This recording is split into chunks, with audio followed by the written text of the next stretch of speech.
Creative direction is just creative bits and bobs that I've found this week that I quite enjoy. And I just wanted to share it with you because I think the more that stuff that we can consume, it reminds us that excellence is out there and it wasn't all built on Canva with stock photography. There is an alternative. So let's crack on. So this is what I'm going to share with you. This is interesting stuff. I've tried to keep it varied so it doesn't all just become design and packaging. So here we go. This is, so Maniba had the question about photography. So I am working on a photography themed episode, and I'm compiling photographers that I think are interesting. And I find that when it comes to photography, from an agency point of view, the way we would do it, it's a bit different because you're making ads, but you would always start with the concept. And then you'd be like, I have an idea of how I want it to look. And then I would go to the art buying department who would know all the photography agents, and they would bring portfolios in for you to look at. So although that isn't realistic anymore because we're in a digital world, the one thing I was very much aware of is there's two ways of doing photography, which is I start with the concept and I find a photographer to produce the images to fit my concept. Or I do the other way, which is I try and retrofit stock photography to fit my concept, which isn't ideal, but is far more practical. If you want to get aware of photography, getting to know photography agents and particularly Instagram accounts, like this is Cinegrams on Instagram. The advantage of following Cinegrams is that they will showcase other photographers for you. So you don't have to find them because that's what they do.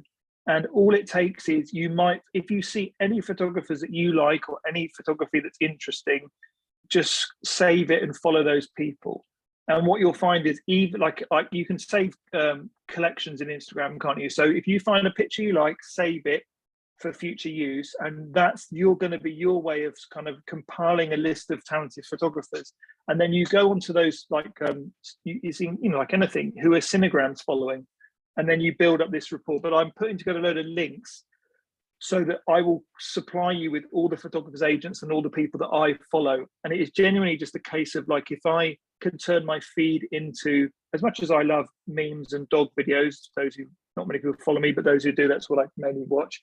But occasionally you can go like, I've got a feed of quite interesting work here. And I found that when I've used this type of photography in presentations and you credit the photographer, it just elevates everything because we all consent stock photography, and it's much harder trying to kind of retrofit a message onto an image than it is to actually have the luxury of curating and being very specific about the image you want to create. So I wanted to share Cinegrams because it's one of many brilliant photography sort of accounts, and it is brilliant because they do the hard work for you. So if you can find a few that you like, keep following them, and then you will again move on to agents and specific photographers. And as I said, it's even worth creating a brand new account that just follows photographers. So you can still have your personal and whatever you're into, but then actually I can have a specific photography account where I just follow people I love. So that was the main thing there. We will talk about how to, you know, do photograph shoots and all that kind of stuff another episode, but Cinegram stood out for me as a really interesting, quite surreal, bizarre place, but full of really talented young photographers. This was Hypnotist toothpaste, which I just really loved because it just was so bizarre. Apart from the kind of anise, honey and peppermint flavoring, it's that thing of, I'm always a massive fan of taking a design or a brand identity from one industry and completely swapping it. So this looks like a very high-end moisturizer or like perfume brand, but it's for a toothpaste. So we're taking kind of those aesthetics from two different industries. You think like Colgate on one, which is fairly, you know, average and familiar. And then you've got like, you know, some sort of high-end fashion brand, and we've just whacked them together. So we apply the aesthetics of a high-end fashion brand to a really boring household product. Now, what is interesting here, if you're looking to do kind of work in your portfolio, and I've said this before, like spec work, you can leverage what people know about a popular brand and then rethink it. So if you started with Colgate and you were like, I want to demonstrate how I can rebrand and change your perception of toothpaste, and imagine this was called Colgate and it looked like this, people would be like, bloody hell, I never thought Colgate could look like this, but now I'm paying £50 a tube of this beautiful toothpaste, but it's just Colgate. And what you're demonstrating there is your awareness of like, well, branding can totally affect the value perception of a brand, and therefore how much you can charge based on the audience it appeals to. So as an experiment for your portfolio, you can completely do spec work, which people don't appreciate, but you've got a point and you're showing your expertise. So for me, that when I saw Hypnotist toothpaste, I was like, this is so stunning, and everything down to the packaging, the photography, it's just really clean and beautiful. But I like the fact it's for such a sort of mundane, everyday product.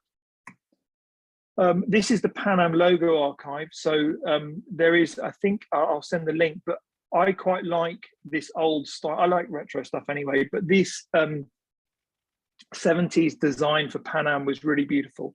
And I thought it was worth kind of showing again, because there is this element of retro design has a full circle and people will draw inspiration from it. I saw, and this is really nerdy, but I saw someone, well, a Jen Wagner on Creative Market released a kind of a cool 90s typeface.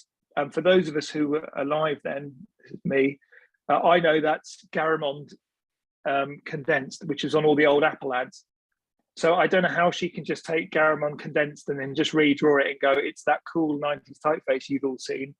It's just like, no, you're just ripping off a typeface that I know, but you'll probably get away with it because she's quite talented. But it was that weird thing of that look, which was the whole Think Different, when you had like the really multicolored iMacs when they first came out. That's the aesthetic that those cool kids are sort of think is ironic now, and that makes me feel really even older. So I thought, well, do you know what, let's go back to the Pan Am archive, because yeah, it's really beautiful and clean. And I quite like it when you get modern brands to do makeovers that feel a bit old fashioned. So like Burger King is one, the way they've rebranded recently, I quite like all that. It feels kind of a lot softer, a lot retro, and I think, but it's a remix of what went before, so it's quite nice. So I wanted to share this, and I'll share the link, because there are other rebrands, but for me, like even just down to the photography and typography on the right, it just stood out as a bit different and a bit iconic. This is bizarre. This is Toilet Paper Magazine. So Toilet Paper Magazine is an absolute, I don't know how to describe it. I might pull up the website in a minute, but this is packaging for fragrances that they sell. So you've got toilet paper lip balm and toilet paper dish soap with spaghetti on it. So this is an absolute, I don't quite know what's going on, but it's nuts and it's quite great, because it's totally, I was totally thrown off by this, the name, everything, but I love the fact they're having so much fun with it. So when it's this stood out, it's just truly nuts. And I think that's the kind of thing that we want to get recognized for the right things. And having read a really good marketing report on why I should be on TikTok, and this whole thing of you've got to grab people in the first 2 seconds by somehow some quirky visual or some clickbait headline, that made me die inside, because it's so hard to do. So I was like, you know what, why can't we just have interesting stuff here, which doesn't have to go for like shock tactics to get people's attention? So I thought this was just bonkers, and I will see if I can find it. But if you look up Toilet Paper Magazine, the website is as bonkers as this, and I still don't quite know what they do, but I quite like it. So this is why I wanted to share this. This is an artist called Pejak, I think, and he does strange illustrations and installations which are just really quirky. And I feel like that sketchbook in the middle is all drawn, which is, I mean, I love the idea of a shark going through sort of graph paper anyway, but then to draw it as a kind of 3D drawing, he's got that balance of really interesting creative ideas and then extreme talent, which is always nice. And it's just one of those accounts where you're following it, and I don't quite know what I'm going to expect, but it's going to be something interesting. And if you're in advertising, this is a gold mine for ripping off ideas. I'll be honest, a lot of people will just be like, right, what can we use this for this? And that's how you'll find great ideas being ripped off, unfortunately. But yeah, I think it's one of those ones that it's interesting and it's slightly different. And that's the goal of me showing you stuff like this, is to kind of just surprise you in kind of what's out there and what people are doing, and hopefully getting noticed for the right reasons. So that was that one. This is Reckless by Display, which is a beautiful typeface. It's hard to sort of appreciate it from these two static images, but when it's used, it's really beautiful. It's slightly humanist kind of retro kind of feel to it, but when it's used in editorial, it doesn't have the formality of like Times New Roman or something like this. So I think Teachable use it on their typeface, but you can go to Reckless typeface in use. You can search for that, and on fonts in use and Tight Wolf, they'll have examples of websites it's used on. But I wanted to use it for education, but the license was quite high, so I decided to use something else. But I felt that it came with a kind of friendly formality, and it's in. So, like, if you look at, like, for example, the G, the capital G on the right hand side, down the bottom, the top of that, where it sort of that, I don't know what you'd call it, but the edge just above where it's slightly wider at the end, things like those little details, and the bottom of the lowercase y, when put together, they really elevate the design and give it real character. And displays a fantastic type foundry anyway. So if you're looking for kind of a typeface that's got a bit of character to it and isn't in the MailChimp kind of Chobani Recoleta kind of really soft retro look, this is something that is sort of in between all of those. So I think it's definitely worth considering. I love retro stuff, and this is bizarre. This is Unboxing Memories. So these are these weird kind of compositions which have, again, this fantastic kind of nostalgic packaging. And it's a little bit before my time, although you won't believe me, but I do remember certain things like the speak and spell in the middle and just being really impressed by that. But what these are 3D models. So if you look here, he's built this all out of 3D, which is nuts because there's so much texture and quality. And I really like them. There's no real anything apart from this is a really enjoyable kind of nostalgic trip down memory lane. But when you look at it, I really like sort of everything that's going on here. It looks so real, and it's kind of just, I don't know, it's just a nostalgia hit for me. But I really enjoyed looking at all of this and kind of all, like, even I can just see Optimus Prime and Garbage Pail Kids and all these kind of things. So obviously they're really authentic, and you're kind of, I quite like that. There's nothing in it. I've got nothing special to say apart from I think it's beautifully executed, and I enjoy that kind of nostalgia hit. And it's a good example of reference because you can look at old packaging and old designs, and then, you know, those can need to be updated. But I thought this was just a really interesting, fascinating kind of weird project that just looks really cool. And this is Coconut Milk by Leo Burnett Design. I'm a big fan of Leo Burnett Design. They do some really good work.